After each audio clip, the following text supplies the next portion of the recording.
Hello friends, welcome back to mass English grammar series के अंतर्गत आज हम आप सभी के लिए लेकर के आए हैं टॉपिक वर्ब।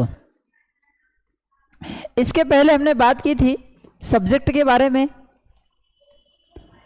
हम सब्जेक्ट के बाद वर्ब क्यों पढ़ा रहे हैं? क्योंकि हमारी जो सीरीज चल रही थी उसके अंतर्गत हम बात कर रहे हैं कि स्ट्रक्चर कैसे बनता है, किसी भी सेंटेंस का फॉर्मेशन किस तरीके से होता है, इंग्लिश में जो सेंटेंसेस बनाए जाते हैं या इंग्लिश में जो सेंटेंसेस लिखे हुए आते हैं उनके अंतर्गत क्या क्या चीज़ें आती है। तो पहले हमने बात की थी सब्जेक्ट के बारे में। सब्जेक्ट क्या होता है, सब्जेक्ट की जगह पर हम क्या क्या चीज़ें रख सकते हैं, इन सारी चीज़ों पर हमने डिस्कशन कर लिया है। अगर आप सब्जेक्ट को अच्छे तरीके से समझना चाहते हैं तो इसके प्रीवियस जो वीडियो हमने या प्रीवियस क्लास जो हमने अपलोड की है उस क्लास को आप देख सकते हैं। नेक्स्ट जो है आज का जो हमारा टॉपिक है वो है वर्ब। वर्ब क्या होती है, वर्ब की जगह हम क्या क्या यूज कर सकते हैं, उसका क्या अर्थ होता है, क्या मीनिंग होता है, उन सारी चीजों के बारे में हम डिस्कशन करेंगे। वर्ब के बारे में अगर कहा जाए तो वर्ब दो तरीके से यूज की जाती है। पहला फाइनाइट वर्ब और नेक्स्ट जो है वो है non finite. Non finite verb क्या होती है? जो वर्ब तो होती है लेकिन सेंटेंस में वर्ब का कार्य नहीं करती है। नाउन कभी जो वर्ब है कभी नाउन का काम करेगी, कभी एडजेक्टिव का कार्य करेगी, कभी वर्ब का काम करेगी, कभी एडवर्ब का काम करेगी। तो इस तरीके से अलग अलग कार्य करती है। तो ये जो अलग अलग कार्य करने वाली वर्ब्स होती है उन वर्ब्स को हम कहते हैं नॉन फाइनाइट वर्ब। ये वर्ब्स वर्ब का काम नहीं करेगी और वर्ब का काम भी कर रही होगी तो वहां पर वर्ब के रूप में नहीं इसको कंसिडर किया जाता है। तो ये नॉन फाइनाइट वर्ब होती है। ठीक है, नॉन फाइनाइट वर्ब हम वर्ब के टॉपिक के अंतर्गत नहीं पढ़ पाएंगे। क्यों नहीं पढ़ पाएंगे? क्योंकि अभी जो हमारा टॉपिक जो चल रहा है वो है सब्जेक्ट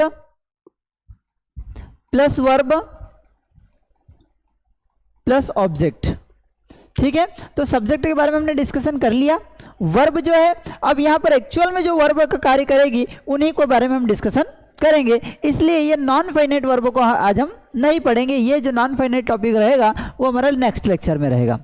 अब आज का जो टॉपिक है हमारा वो है फाइनाइट वर्ब। आज का जो टॉपिक है वो है फाइनाइट वर्ब। आखिरकार फाइनाइट वर्ब होती क्या है, इसके अंतर्गत क्या क्या चीजें आती है और इसका अर्थ क्या निकलता है, उन सारी चीजों के बारे में देखते हैं। फाइनाइट वर्ब के अंतर्गत पहला जो होता है वो है auxiliary verb, primary auxiliary verb जिनको कहा जाता है। दूसरा मॉडल ऑक्सिलरी वर्ब। नेक्स्ट जो है ट्रांजिटिव वर्ब्स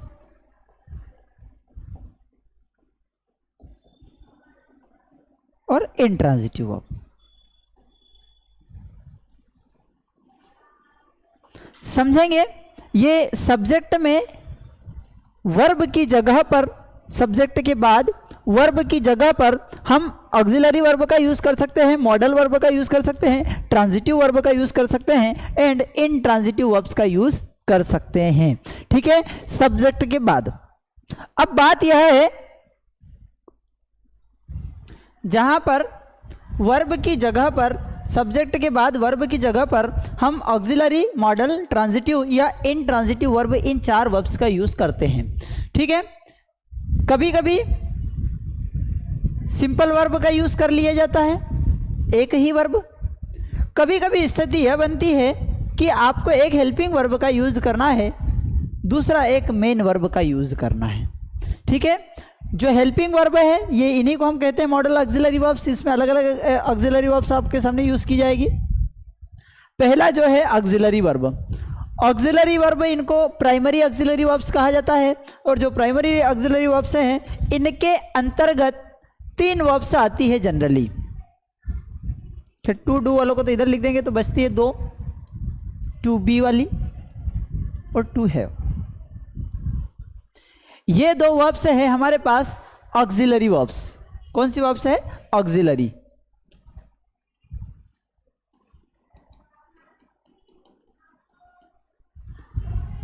टू बी और टू हैव जो है ऑक्सिलरी वर्ब है।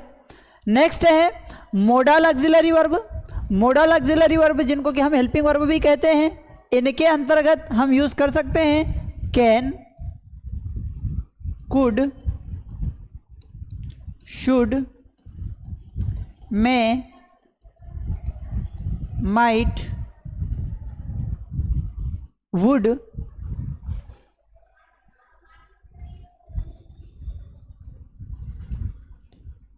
विल, शल,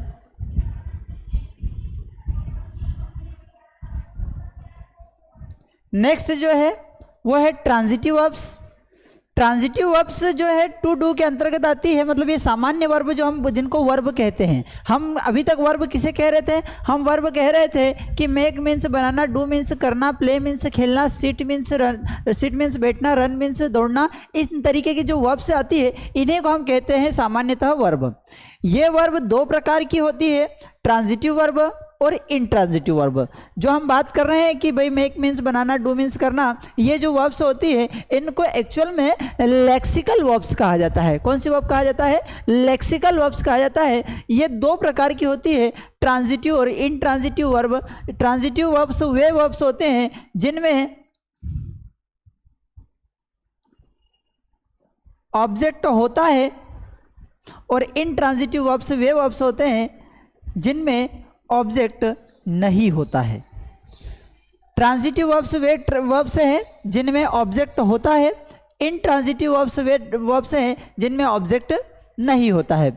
ये सारी चीज़ें क्या होती है इसको हम एक एक करके समझेंगे, सारे कॉन्सेप्ट्स आपके क्लियर होंगे। ठीक है, अगला हम समझते हैं इसके अंतर्गत जो पहला वर्ब का टाइप है वो है हमारा ऑक्सिलरी वर्ब।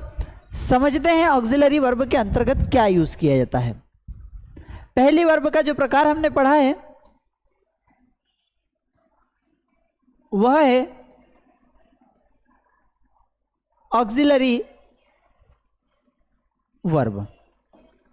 ऑक्सिलरी वर्ब के अंतर्गत हमने पढ़ा पहले नंबर पर टू बी। ये टू बी क्या है?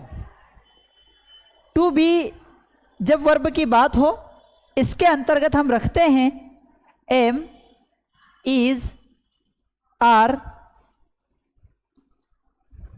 Was and were. To be verb जो होती है इन्हें हम कहते हैं एम, इज, आर प्रेजेंट में, और पास्ट में वॉज और वर। इनके माध्यम से हम क्या बताते हैं? जनरली इसके द्वारा हम बताते हैं कि कोई भी ऑब्जेक्ट हमारा जो है, कोई भी ऑब्जेक्ट हमारा है, कोई भी चीज जो है वो क्या है,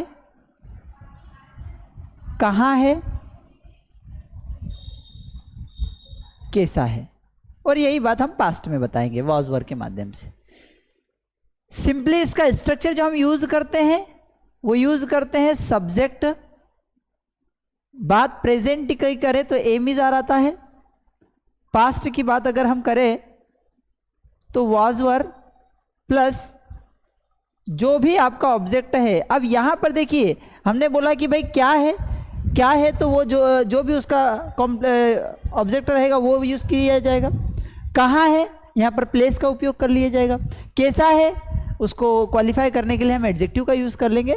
तो सिंपली यहाँ पर मैं एक वर्ड लिख देता हूँ ऑब्जेक्ट। एक्चुअल में यहाँ पर ऑब्जेक्ट नहीं होता है, ठीक है, लेकिन फिर भी हम एक समझने के हिसाब से रेस्ट ऑफ द सेंटेंस को हम ऑब्जेक्ट का नाम दे देते हैं। जैसे कि मैंने कहा कि यू आर ऑनेस्ट, ठीक है, यू हमारे लिए हो गया सब्जेक्ट, यू हमारे लिए हो गया सब्जेक्ट, आर जो है वह है वर्ब, और ऑनेस्ट जो है वो इस यू का क्वालिफाई करने के लिए एक्चुअल में यूज हो रहा है, तो ये एक यहाँ पर एडजेक्टिव है। ठीक है, हम बात किसकी कर रहे हैं? हम बात कर रहे हैं वर्ब की। किसकी बात कर रहे हैं? वर्ब की।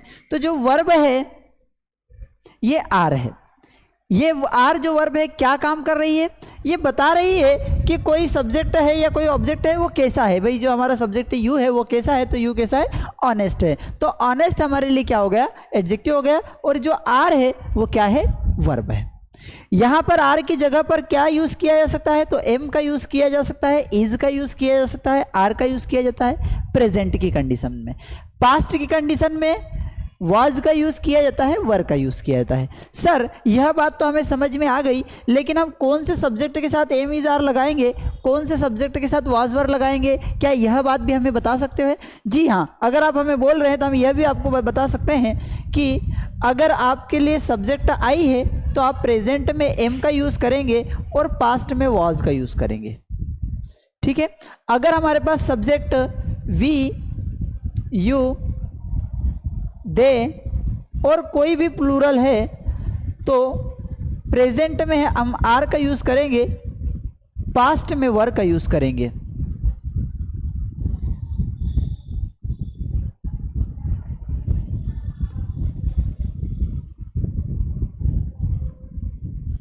नेक्स्ट है ही, शी, इट, नेम और सिंगुलर के लिए हम प्रेजेंट में इज का यूज करेंगे, पास्ट में वाज का यूज करेंगे।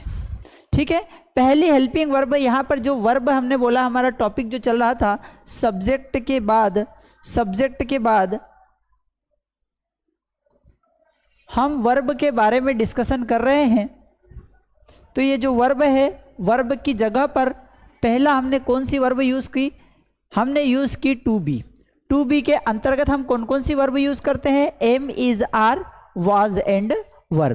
क्या बताते हैं इन वर्ब्स के माध्यम से, इनके माध्यम से हम बताते हैं कि कोई भी ऑब्जेक्ट क्या है, कहाँ है और कैसा है। सर कौन से सब्जेक्ट के साथ कौन सी वर्ब लगाएंगे, तो आई के साथ हमें प्रेजेंट में एम लगाना है, पास्ट में वाज लगाना है। वी यू दे के साथ प्रेजेंट में आर लगाना है, पास्ट में वर का यूज करना है। He, she, name, it singular, present में इज का यूज करना है, पास्ट में वाज का यूज करना है। ये कॉन्सेप्ट आप सभी को आई होप कि क्लियर हो चुका होगा। ऑक्सिलरी वर्ब में M, is, are, was, were है। ठीक है, क्या है, कहाँ है, कैसा है बताएंगे। ठीक है, किसके साथ। अब कभी कभी क्या होता है कि हमारा जो सब्जेक्ट होता है वो अनकाउंटेबल हो जाता है। अनकाउंटेबल मतलब जिसको आप गिन नहीं सकते, अनकाउंटेबल मतलब जिसको आप गिन नहीं सकते। जैसे कि हमने बोला कि भाई पानी ठंडा है तो water is cold, water are cold use करें, वाटर तो यहाँ पर नहीं दिया हुआ है, तो इन दैट कंडीशन अपन समझ सकते हैं कि भाई अनकाउंटेबल वाटर क्या है, अनकाउंटेबल है। अनकाउंटेबल के साथ प्रेजेंट में हम इज लगाएंगे, पास्ट में वाज लगाएंगे। तो पानी ठंडा है तो वाटर इज कोल्ड, पानी ठंडा था तो वाटर वाज कोल्ड हो जाएगा। ठीक है, यहां पर ऑब्जेक्ट की जगह पर कभी कभी हम बताते हैं कि भैया कोई ऑब्जेक्ट जो है वो कहाँ है, तो इन दैट केस हम प्रीपोजिशन का यूज करते हैं। प्रीपोजिशन लगा देते हैं और उसके बाद जो भी आपका नाउन है वो लगा देंगे। जैसे कहा मार्केट में है तो मैं कहाँ हूं, मैं मार्केट में हूं तो I am in the market. वह मेरे सामने है तो he is in front of me. तो इस तरीके से, पर बात हमें क्या ध्यान रखना है, हमें यह समझना है कि भाई to be, am, is, are किसके साथ क्या यूज करेंगे, क्या बताएंगे, क्या है, कहाँ है, कैसा है। नेक्स्ट समझते हैं, टू बी के बाद नेक्स्ट जो वर्ब है वह है टू हैव। टू हैव जो है इसका सिंपली जो मीनिंग होता है वह होता है कि किसी व्यक्ति के पास कोई चीज है। जनरली हम इसका यूज करते हैं पोजीशन बताने के लिए, अधिकार बताने के लिए। मेरा किसी चीज पर अगर अधिकार है तो मैं उसे बताने के लिए इस हैव का यूज करूंगा। प्रेजेंट में हम हैव और हैज का यूज करते हैं, पास्ट में हम हैड का यूज करते हैं। जिस तरीके से टू बी वर्ब के लिए अलग अलग form am, is, are, was, were है, इन द सेम वे ठीक उसी तरीके से टू हैव वर्ब के लिए हमारे पास तीन फॉर्म है, हैव, हैज एंड हैड। किसके साथ क्या यूज करते हैं, तो प्रेजेंट में हम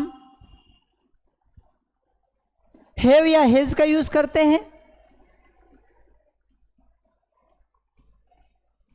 और पास्ट में हेड का यूज करते हैं। कॉन्सेप्ट समझ में आ रहा है? ठीक है। इट मीन्स किसी के पास कोई चीज है,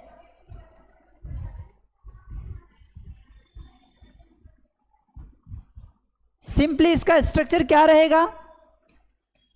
subject plus have has plus object. क्या कॉन्सेप्ट हम पढ़ रहे हैं? हमने पढ़ा कि सब्जेक्ट के बारे में हमने प्रीवियस क्लास में डिस्कशन किया। वर्ब है दूसरा, वर्ब की जगह पर हमने पहले पढ़ा कि बी आएगा, बी का यूज करेंगे, मतलब am is are was were का यूज करेंगे। नेक्स्ट जो हम टॉपिक पढ़ रहे हैं कि भाई अगर बी टू बी वर्ब का यूज अगर हम नहीं कर रहे हैं तो in that case have has का यूज करेंगे, और इसका क्या अर्थ होगा, क्या मीनिंग होगा, यह भी हम पैरेलल समझते हुए चल रहे हैं। ठीक है। तो अगर यहाँ पर हैव या हैज का अर्थ मीनिंग आ रहा है तो इसका मतलब होता है कि पास है। ठीक है सर, ये बात भी हमें समझ में आ गई। अब हमें यह बताइए कि हम किसके साथ हैव का यूज करेंगे और किसके साथ हैज का यूज करेंगे। तो फ्रेंड्स,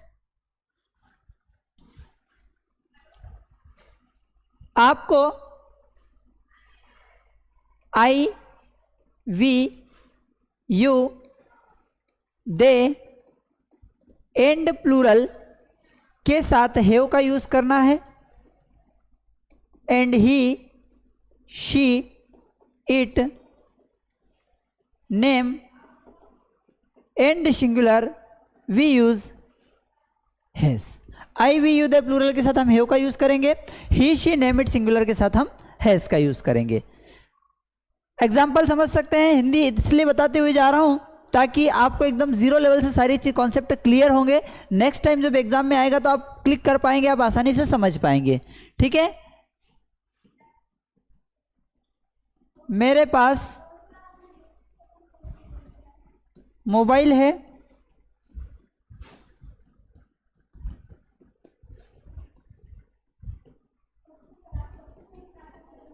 उन्हें कुछ काम है,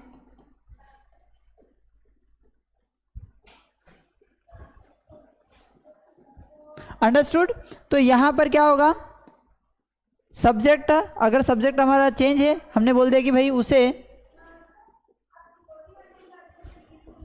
समस्या है, तो हम कह सकते हैं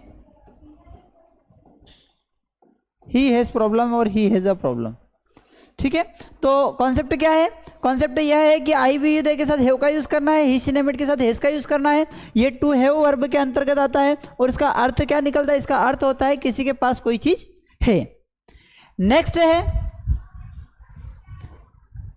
हमारा जो टॉपिक चल रहा है, वो टॉपिक है subject plus verb plus object. ये सिंटेक्स है, बेसिक सिंटेक्स है इंग्लिश लैंग्वेज का। सब्जेक्ट की जगह हम क्या क्या यूज कर सकते हैं, ये हमने प्रीवियस क्लास में डिस्कशन किया।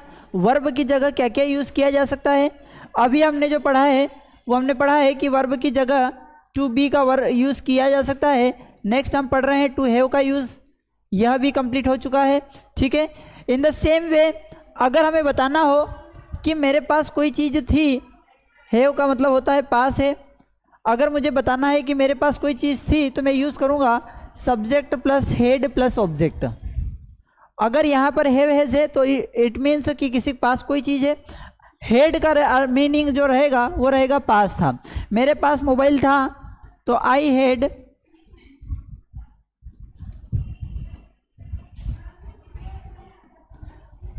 मोबाइल, मेरे पास मोबाइल था। सर को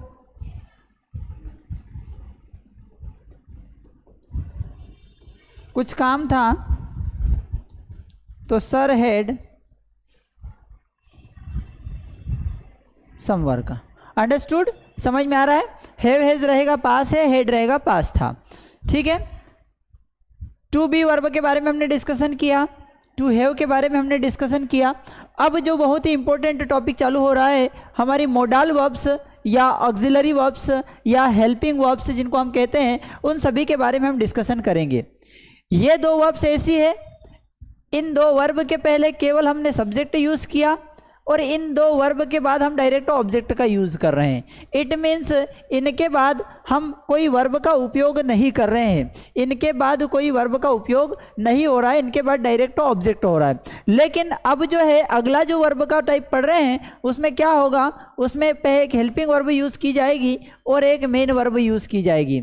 एक हेल्पिंग वर्ब यूज़ की जाएगी और एक मेन वर्ब यूज़ की जाएगी, और उसका क्या अर्थ निकलेगा उन सारी चीज़ों के बारे में हम डिस्कशन करेंगे। समझते हैं। अब यहां पर स्ट्रक्चर को थोड़ा सा मैं एक्सपांड करूंगा। मैं लिखूंगा subject plus helping verb plus main verb plus object. यह कॉन्सेप्ट को अगर आपने समझ लिया, इस कॉन्सेप्ट को अगर आपने समझ लिया तो मैं I can make you assure, इस बात का आपको अश्योरेंस दे सकता हूं कि आप 80% जो है सेंटेंसेस को समझ पाएंगे। 80% सेंटेंसेस को समझ पाएंगे अगर ये जो कॉन्सेप्ट में हेल्पिंग वर्ब और मेन वर्ब की जगह हम क्या यूज़ करते हैं और उसका क्या अर्थ निकलता है, अगर आपने अच्छे तरीके से समझ लिया तो डेफिनेटली आप 80% सेंटेंसेस का फॉर्मेशन स्ट्रक्चर को समझ पाएंगे और कहीं ना कहीं क्या मीनिंग निकलता है उसके नज़दीक पहुँच पाएंगे। ठीक है, अब बात करते हैं हेल्पिंग वर्ब के अंतर्गत क्या यूज़ किया जाता है, मेन वर्ब के अंतर्गत क्या कौन सा फॉर्म यूज़ किया जाता है और उसका अर्थ क्या निकलेगा। ठीक है, इसको हम देखते हैं नेक्स्ट स्लाइड के माध्यम से। हम बात कर रहे हैं subject plus helping verb plus main verb plus object. Short में यहाँ पर मोडाल्स वाली वर्ब जो है उनको हम डिस्कशन करेंगे, हेल्पिंग वर्ब को डिस्कशन करेंगे और इनका क्या मीनिंग होता है उन सारी चीज़ों के बारे में हम समझेंगे।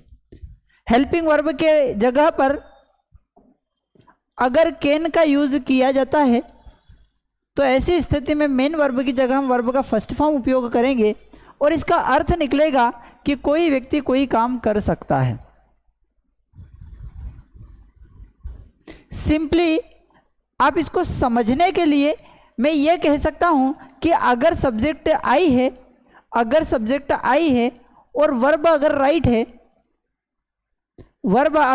है तो इसका अर्थ निकलेगा कि आई कैन राइट, मैं लिख सकता हूं, आई कैन स्पीक, मैं बोल सकता हूं। ठीक है, तो कोई व्यक्ति कोई काम कर सकता है। मेनली इसका जो यूज किया जाता है वो कैपेसिटी, एबिलिटी, ठीक है, मेनली इसका यूज कहां पर करते हैं, किसी व्यक्ति की कैपेसिटी बताना है, किसी व्यक्ति की एबिलिटी बताना है तो हम इस कैन का यूज करते हैं। नेक्स्ट जो है वह है कुड प्लस वर्ब का फर्स्ट फॉर्म। इसका अर्थ जो निकलेगा वो होगा कर सकता था, कर सका या कर पाया। ठीक है, यह भी कैपेसिटी बताता है, एबिलिटी बताता है, लेकिन पास्ट की कैपेसिटी एबिलिटी बताता है।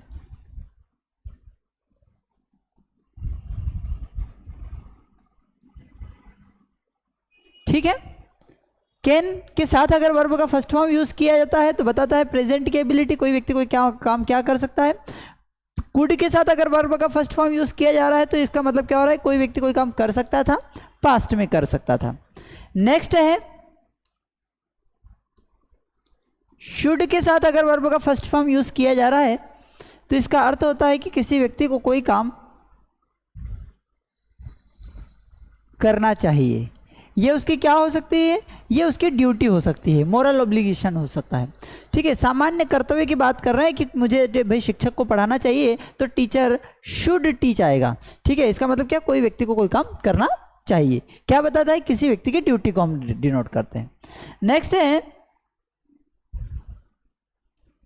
अगर हम मे के साथ वर्ब का फर्स्ट फॉर्म यूज कर रहे हैं, अगर हम मे के साथ वर्ब का फर्स्ट फॉर्म यूज कर रहे हैं तो इसका मतलब होता है कोई व्यक्ति कोई काम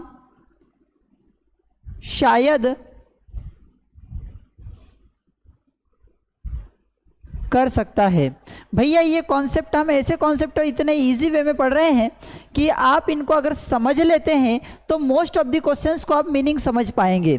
ठीक है, बहुत ही आसान तरीके से इसको समझ रहे हैं। अगर आपको लग रहा है कि थोड़ी बहुत काम की चीज़ हो सकती है ये, तो आप अपने जो भी रिश्तेदार हैं या जो भी फ्रेंड्स लोग हैं जो पढ़ने लिखने में थोड़े से ठीक ठाक समझना चाहते हैं, कॉन्सेप्ट को समझ नहीं पा रहे हैं, तो आप उनको शेयर कर सकते हैं, साझा कर सकते हैं।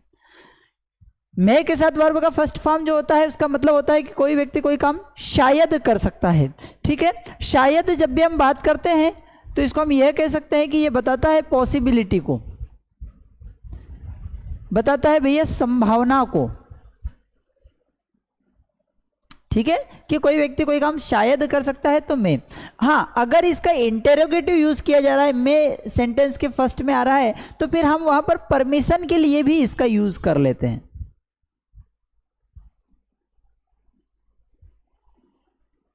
ठीक है, तो दूसरा उपयोग भाई मे के पहला उपयोग तो क्या हो गया, संभावना बताने के लिए हम उपयोग करेंगे, जहां पर इसका अर्थ निकलेगा शायद कर सकता है। जब हम परमिशन लेंगे तो परमिशन के लिए हम यूज करेंगे कि क्या मैं या हम, कोई भी सब्जेक्ट हो सकता है इसकी जगह पर, कोई व्यक्ति कोई काम कर सकते हैं, परमिशन ले रहे इसलिए क्वेश्चन मार्क लगा दिया। ठीक है, मे का एक तो उपयोग क्या हो गया, पॉसिबिलिटी संभावना बताने के लिए। दूसरा उपयोग क्या हुआ कि भाई जब हम परमिशन ले रहे हैं। मे का तीसरा उपयोग हम करते हैं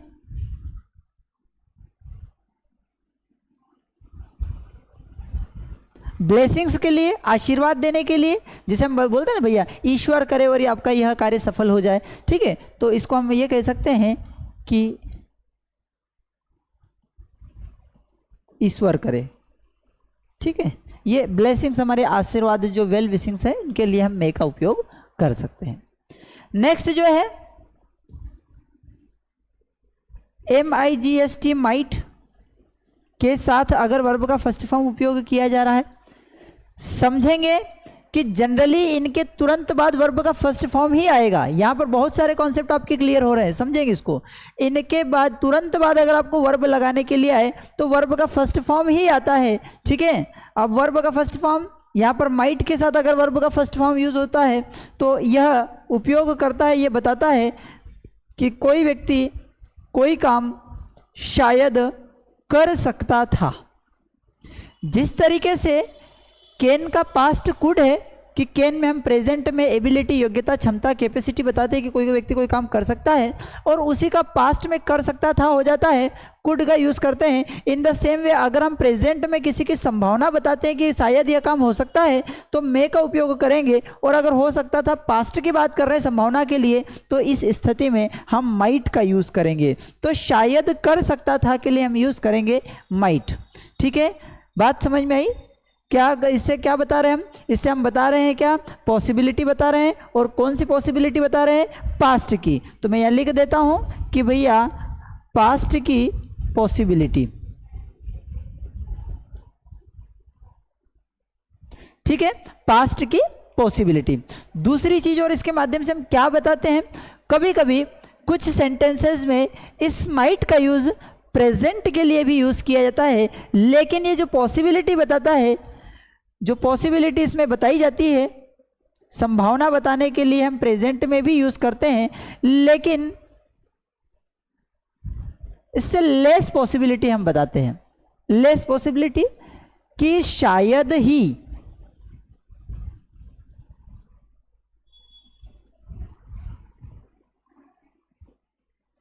प्रेजेंट में यूज किया जा रहा है इसका कर सकता है के लिए, लेकिन संभावना कौन सी बता रहे हैं? शायद ही। नेगेटिव सेंस हम जब देना होता है, ठीक है, कि वो शायद ही करे यार, शायद ही बरसात हो, तो शायद ही अगर हम बात कर रहे हैं नेगेटिव सेंस में तो फिर in that case we use might.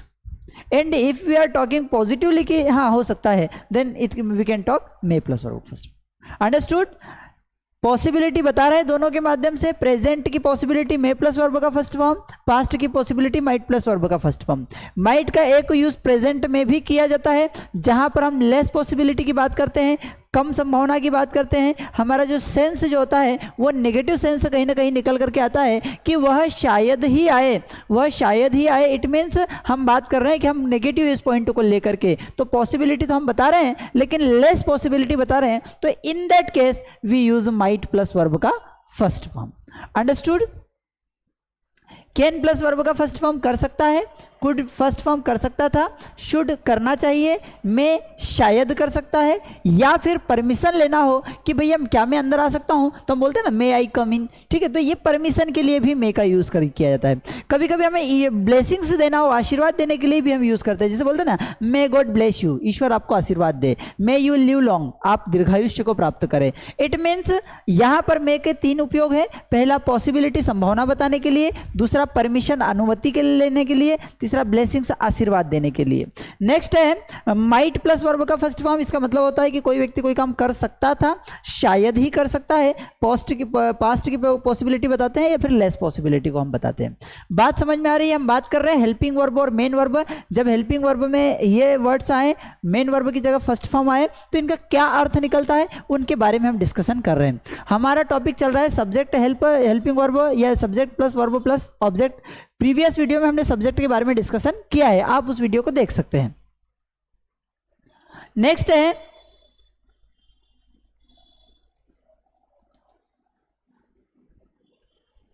ought to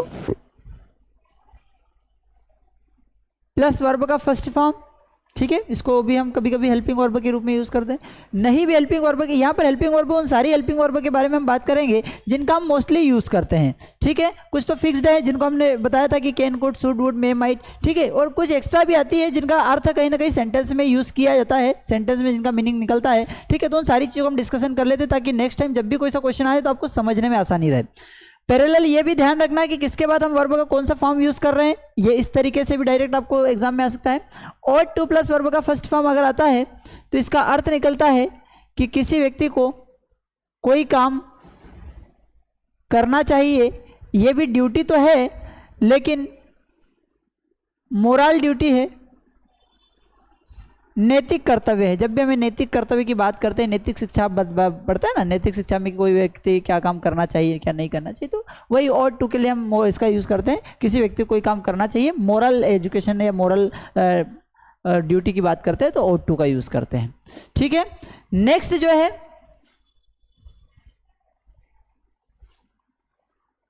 would plus verb का first form. Would plus verb का फर्स्ट फॉर्म के अलग अलग अर्थ निकलते हैं। यह क्या बताता है? यह है फ्यूचर के लिए, लेकिन जब कोई स्टेटमेंट पास्ट में दिया जा रहा है, जब कोई स्टेटमेंट पास्ट में दिया जा रहा है, ठीक है, पास्ट में दिया गया और अब उसको हम बात कर रहे हैं कि उसने कहा था कि वह जाएगा, तो वहां पर विल का पास्ट फॉर्म होता है वुड। तो ये हम यह कह सकते हैं कि जो वुड है ये क्या है? विल का पास्ट फॉर्म है, ठीक है। नेक्स्ट जो है विल का से हम क्या बताते हैं? हम विल से बताते हैं पास्ट की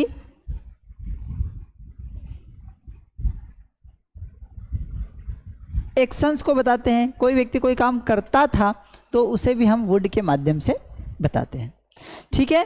नेक्स्ट जो है जनरल सेंस में कोई व्यक्ति कोई काम करेगा तो भी हम वुड का यूज करते हैं, जैसे कि would you like to come here, क्या आप यहाँ आना चाहेंगे? Would you like to invite him, क्या आप उसे इनवाइट करना चाहेंगे? तो ये भी पास्ट का, विल का पास्ट फॉर्म है, वुड है, करेंगे उस सेंस में आ रहा है, तो इसलिए सिंपली विल यहाँ वुड का यूज किया जाता है। नेक्स्ट जो है वह है यूज्ड टू के साथ भी वर्ब का फर्स्ट फॉर्म उपयोग किया जाता है। इसका जो अर्थ निकलता है वह होता है कि कोई व्यक्ति कोई काम किया करता था, कोई व्यक्ति कोई काम किया करता था। किया करता था को क्या समझ सकते हैं? हम ये कह सकते हैं कि यह पास्ट की रेगुलर एक्शंस के बारे में बात करते हैं। कि जब हमें बताना हो कि पास्ट में हम कोई काम किया करते थे तो हम यूज्ड टू का यूज करते हैं। Subject plus used two plus verb का फर्स्ट फॉर्म, कोई काम किया करता था, ठीक है। मैं उस समय पढ़ाया करता था तो I used to teach at that time. मैं उस समय स्कूल जाया करता था तो I used to go school at that time. Means कोई व्यक्ति कोई काम किया करता था तो हम यूज्ड टू के साथ वर्ब का फर्स्ट फॉर्म। कोई व्यक्ति कोई काम करता था, सिंपल सेंस आए तो वुड के साथ वर्ब का फर्स्ट फॉर्म लगा देते हैं, ठीक है। नेक्स्ट जो है, यह जो यूज्ड टू है दो तरीके से उपयोग किया जाता है। कभी कभी क्या होता है कि सब्जेक्ट के बाद हम लगाते हैं बी वर्ब। अब जब भी मैं बी वर्ब कहूं तो बी वर्ब से आपको समझना है, क्या समझना है, तो बी वर्ब से आपको समझना है कि जब भी मैं बी वर्ब की बात करता हूं, बी वर्ब की बात करता हूं तो इसका मतलब क्या होगा कि या तो मैं am is are was verb की बात कर रहा हूं। बी वर्ब जब भी बात होगी तो क्या बात करेंगे अपन कि am is are was verb की हम बात कर रहे हैं। तो यहां पर मैंने यूज किया कि सब्जेक्ट प्लस बी वर्ब।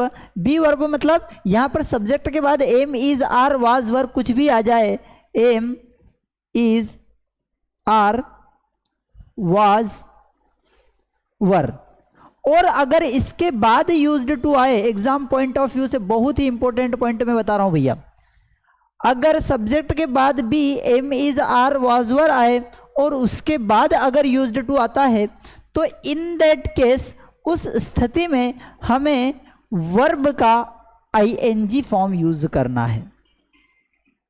तो इन दैट केस उस स्थिति में हमें वर्ब का आईएनजी फॉर्म यूज करना है। कॉन्सेप्ट समझ में आ रहा है? आई होप आपको कॉन्सेप्ट समझ में आ रहा हो। सर तो फिर इस स्थिति में इसका मीनिंग क्या निकलेगा, ऐसी स्थिति में इसका अर्थ क्या होगा? तो इन दैट केस इसका जो अर्थ होगा, इसका जो मीनिंग होगा वो क्या होगा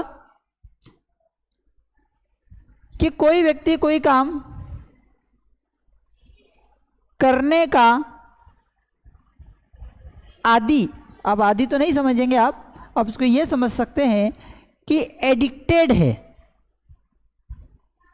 जैसे हम लगे भाई किसी को लत लग जाती है ना, एडिक्शन हो जाता है, तो वो कोई व्यक्ति कोई काम करने का अगर एडिक्टेड है ना तो उसे हम इस सेंटेंस के माध्यम से बताते हैं। प्रेजेंट में बात हो रही है तो एडिक्टेड है, और अगर वाज वर्ब का यूज कर रहे हैं तो इट मीन्स एडिक्टेड था। जैसे हमने कहा वह चाय पीने का आदी है, मतलब उसको आदत है चाय पीने की, so in that case we can say कि he is used to taking tea. He is used to taking tea मतलब उसको चाय पीने की लत है या चाय पीने का आदी है, ठीक है। बात समझ में आ रही है? कॉन्सेप्ट समझ में आ रहा है भैया? हम बात कर रहे हैं हेल्पिंग वर्ब की, किस हेल्पिंग वर्ब का अर्थ क्या निकलता है और किस तरीके से इसका उपयोग किया जाता है, ठीक है। नेक्स्ट जो है, सिंपली यहां आपको सारी वर्ब्स के मीनिंग मिल जाएंगे, सारी वर्ब्स के अर्थ मिलेंगे, ठीक है। सिंपली कई बार हम बोलते हैं वांट टू प्लस वर्ब का फर्स्ट फॉर्म जब आता है तो इसका मतलब होता है कि कोई व्यक्ति कोई काम करना चाहता है। नीड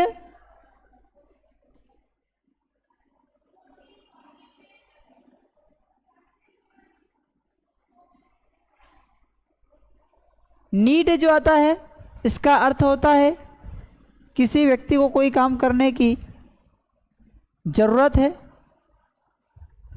डेयर का अर्थ होता है किसी व्यक्ति में कोई काम करने की हिम्मत है या साहस है। इनके बाद भी हम वर्ब का फर्स्ट फॉर्म यूज करते हैं, इसके बाद भी हम वर्ब का फर्स्ट फॉर्म यूज करते हैं, ठीक है। नेक्स्ट है, अब थोड़ा सा नेगेटिव सेंस हम टेंस की तरफ जाएंगे। टेंस को हम इंडिविजुअल अलग तरीके से पढ़ेंगे, लेकिन यहाँ पर हम बात कर रहे हैं कि भैया सब्जेक्ट के बाद अगर हम कोई सी हेल्पिंग वर्ब अगर लगा रहे हैं तो उस हेल्पिंग वर्ब का अर्थ क्या निकल रहा है वो हम इस टेबल के माध्यम से समझ रहे हैं, ठीक है। डेयर के बाद वर्ब का फर्स्ट फॉर्म अगर लगता है तो उसका मतलब होता है हिम्मत है, साहस है, ठीक है। नेक्स्ट जो है,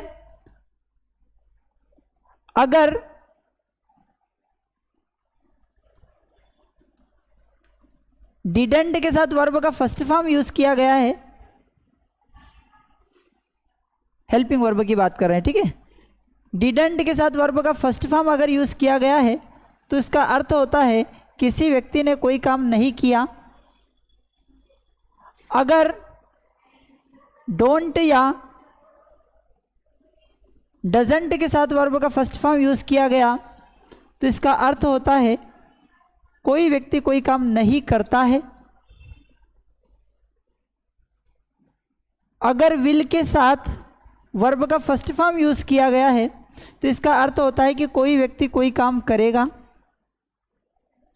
अगर एम इज आर के साथ वर्ब का आईएनजी फॉर्म यूज किया जा रहा है, आगे सब्जेक्ट पीछे ऑब्जेक्ट कंपलसरी है सभी के साथ, है ना। हम तो ये बीच का जो है हेल्पिंग वर्ब और मेन वर्ब में क्या है तो क्या अर्थ निकलेगा उसके बारे में हम बात कर रहे हैं, ठीक है। तो एम इज आर के साथ अगर वर्ब का आईएनजी फॉर्म यूज किया जा रहा है तो इसका अर्थ होता है कि कोई व्यक्ति कोई काम कर रहा है।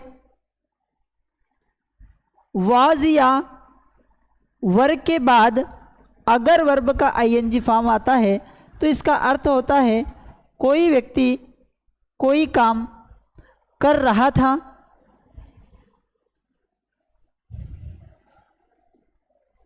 विल बी के साथ अगर वर्ब का आईएनजी फॉर्म आता है तो इसका अर्थ होता है कोई व्यक्ति कोई काम कर रहा होगा फ्यूचर में, ठीक है।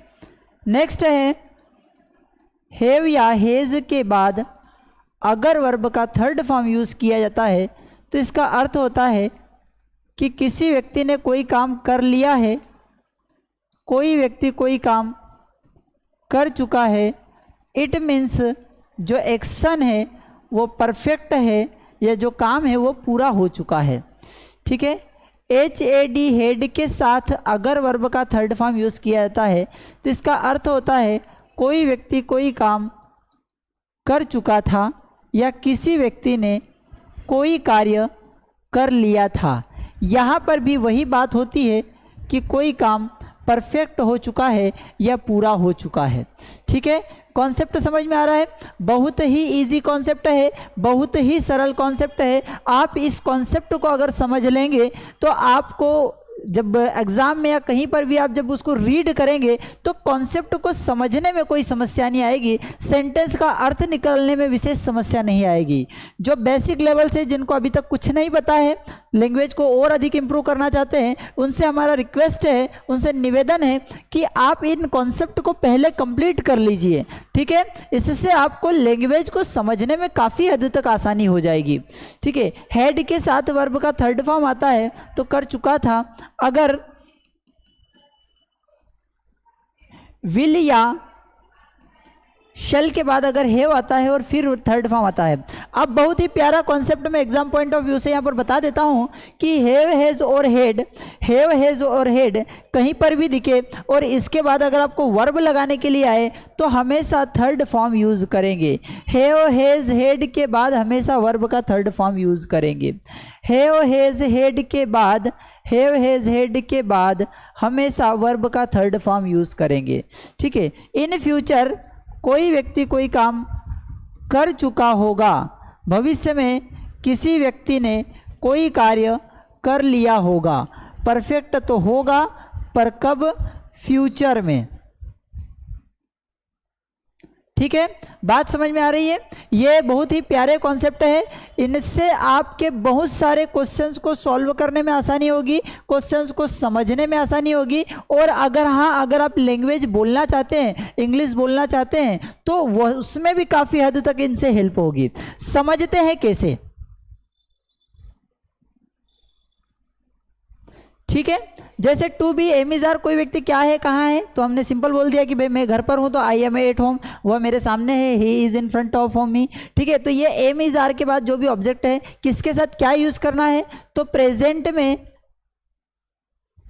में आई के साथ एम वी यू दे के साथ are, he she name it के साथ इज। पास्ट में यही बात, पास्ट में अगर हम करेंगे तो आई के साथ was, we you they plural के साथ were, he she name it singular के साथ वाज का यूज़ करेंगे। नेक्स्ट है टू हैव, सब्जेक्ट के बाद अगर हैव आता है सिंपल और फिर ऑब्जेक्ट है, वर्ब नहीं है, तो ऐसी स्थिति में इस हैव का अर्थ होगा कि पास है। किसी के पास कोई चीज़ प्रेजेंट में है तो हम हैव या हैज का यूज़ करेंगे, अगर पास्ट में थी तो हम हैड का यूज़ करेंगे। नेक्स्ट समझते हैं, अगर हेल्पिंग वर्ब और मेन वर्ब, अभी तक हमने जो बात करी थी कि सब्जेक्ट के बाद एक वर्ब आएगी टू बी, टू बी के अंतर्गत am is are was were, to have का मतलब पास है, इसके अंतर्गत हैव हैज और हेड, तीन चीज़ें आती है, इसके तुरंत बाद ऑब्जेक्ट आता है, यहाँ पर वर्ब नहीं यूज़ की जाती है। ठीक है, नेक्स्ट जो है हेल्पिंग वर्ब मेन वर्ब, इस हेल्पिंग वर्ब और मेन वर्ब के अंतर्गत अलग अलग वर्ब आ सकती है और उसका क्या अर्थ निकल सकता है। अगर हेल्पिंग वर्ब की जगह कैन है और वर्ब का फर्स्ट फॉर्म उपयोग किया गया है तो कर सकता है। दूसरे तरीके से हम यह भी कह सकते हैं कि can could should may might, can could should may might, ought to would used to के बाद हमेशा वर्ब का फर्स्ट फॉर्म उपयोग किया जाता है। यहाँ पर यूज्ड टू के बाद आईएनजी फॉर्म इसलिए यूज किया गया है क्योंकि सब्जेक्ट के तुरंत बाद यूज्ड टू नहीं आया है, सब्जेक्ट के बाद बी आया और फिर यूज्ड टू आया, ये बी आने के कारण यहाँ पर वर्ब का आईएनजी फॉर्म लगा। अगर सब्जेक्ट के बाद तुरंत यूज्ड टू आता, सब्जेक्ट के बाद तुरंत यूज्ड टू आता तो फर्स्ट फॉर्म का यूज किया जाता है, लेकिन सब्जेक्ट के बाद बी अर्थात am is are was were का यूज किया गया है और फिर यूज्ड टू आया, इसलिए यहाँ पर वर्ब का आईएनजी फॉर्म यूज किया गया है। ठीक है, तो can could should may might would के बाद हमेशा वर्ब का फर्स्ट फॉर्म यूज किया जाता है डायरेक्ट में। ठीक है, बात समझ में आ रही, कॉन्सेप्ट समझ में आ रहा है, क्या अर्थ निकलता है, कैन के साथ वर्ब का फर्स्ट फॉर्म कर सकता है। एग्जांपल के माध्यम से अगर समझे तो आई कैन राइट में लिख सकता हूँ, आई कुड राइट में लिख सकता था, आई शुड राइट मुझे लिखना चाहिए, आई मे राइट शायद में लिख सकता हूँ, आई माइट राइट शायद में लिख सकता था, आई ought टू राइट मुझे लिखना चाहिए, आई वुड राइट मैं लिखता था या लिखना चाहूँगा या लिखूँगा। ठीक है, आई यूज्ड टू राइट मैं लिखा करता था, I am used to writing मुझे लिखने की आदत है, मैं लिखने का एडिक्टेड हूँ। ठीक है, नेक्स्ट है आई वांट टू राइट मैं लिखना चाहता हूँ, आई नीड, अब यहाँ पर देखेंगे ये कभी कभी क्या होता है कि यहाँ पर नीड और नीड्स का यूज़ किया जाता है और टू नहीं लगाया जाता है। ये जो नीड और डेयर जो है, नीड और जो डेयर है ये मार्जिनल ऑक्सिलरी वर्ब्स कहा जाता है, इनको मार्जिनल ऑक्सिलरी वर्ब कहा जाता है। इट मीन्स ये कभी कभी मेन वर्ब का काम करते हैं और कभी कभी मोडल वर्ब का काम करते हैं। जब मोडल वर्ब का काम करते हैं तो इनके साथ टू का यूज नहीं किया जाता है, जब मेन वर्ब का काम करते हैं तो इनके साथ टू का यूज किया जा सकता है। ठीक है, तो नीड में किसी व्यक्ति को कोई काम करने की जरूरत है, आई नीड टू राइट मुझे लिखने की जरूरत है, आई डेयर टू राइट मुझे मैं लिखने की हिम्मत है, आई डिडंट राइट मैंने नहीं लिखा, आई डोंट राइट मैं नहीं लिखता हूँ, आई विल राइट मैं लिखूंगा, आई एम राइटिंग में लिख रहा हूँ, आई वॉज राइटिंग में लिख रहा था। समझ में आया, आई विल बी राइटिंग में लिख रहा होऊंगा फ्यूचर में, आई हैव रिटन मैंने लिख लिया है, I had written third form बात कर रहे हैं, आई हैड रिटन मैंने लिख लिया था, आई विल हैव रिटन मैं लिख चुका होऊंगा। ठीक है, यहाँ पर काफ़ी जो टाइम है कि अगर हम बात करें तो लेक्चर काफ़ी लेंदी हो रहा है, समय थोड़ा सा ज़्यादा लग रहा है, लेकिन बहुत सारे कॉन्सेप्ट हमको पढ़ना है, बहुत सारे कॉन्सेप्ट समझना है। ठीक है, तो ये जो हमने कॉन्सेप्ट्स की बात करी ये सारे बेसिक कॉन्सेप्ट्स हैं। अगर आप हमें कहेंगे, आप कमेंट में ज़रूर बता दीजिएगा अगर आपको पीडीएफ इसकी आवश्यकता है, पीडीएफ आप इसके चाहते हैं या फिर आप स्क्रीनशॉट अगर लेना चाहें तो स्क्रीनशॉट भी ले सकते हैं। ठीक है, तो इनका पीडीएफ या स्क्रीनशॉट जो भी चाहिए आपको, आप हमें, हमारा टेलीग्राम भी चैनल भी है मास स्टडी करके आप उसे डाउनलोड कर सकते हैं। ठीक है, लिंक जो है बिलो डिस्क्रिप्शन में दे करके रखी है, तो आप इसको ज़रूर पढ़ सकते हैं, समझ सकते हैं। ठीक है, और इसके बाद नेक्स्ट जो है हम आगे के जो इसके पॉइंट्स हैं उन सारे पॉइंट्स को नेक्स्ट लेक्चर में डिस्कशन करेंगे। और हाँ, अगर आपको थोड़ा सा समझ में आ रहा है तो आप एक काम कर सकते हैं, हमारा एक चैनल है मास स्टडी करके, आप उसे डाउनलोड कर सकते हैं। मास स्टडी चैनल पर आपको बहुत सारे टॉपिक्स है और कंप्लीट ग्रामर मिलेगी। कंप्लीट ग्रामर मतलब वहाँ पर एक कंप्लीट ग्रामर का पैकेज मिलेगा जिसके अंतर्गत यूनिट वाइज आपको टेस्ट भी दिए हुए रहेंगे जिसमें आप अपने खुद को असेसमेंट कर सकते हैं। और डिफरेंट कोर्सेज हमारे पास अवेलेबल है। बच्चों के लिए अलग कोर्सेज हैं, ठीक है, किड्स के लिए जैसे अलग कोर्सेज है। उसके बाद अगर आप पर्सनल ट्रेनिंग लेना चाहते हैं तो पर्सनल ट्रेनिंग भी है। एडवांस इंग्लिश ग्रामर भी अवेलेबल है। एडवांस इंग्लिश एक्सपर्ट जो है है, अगर स्पोकन इंग्लिश का एक्सपर्ट चाहिए तो वो भी सारे, तो बहुत सारी चीज़ें हमारे पास अवेलेबल है। ये मास स्टडी ऐप आप डाउनलोड कर ले सकते हैं, इसमें आपको बहुत सारे अलग अलग कोर्सेज के बारे में जानकारी मिल सकती है। अगर ये हमारा लेक्चर थोड़ा सा आपको समझ में आ रहा है, यूजफुल लग रहा है, तो आप इसको लाइक शेयर सब्सक्राइब कर सकते हैं। थैंक यू, धन्यवाद।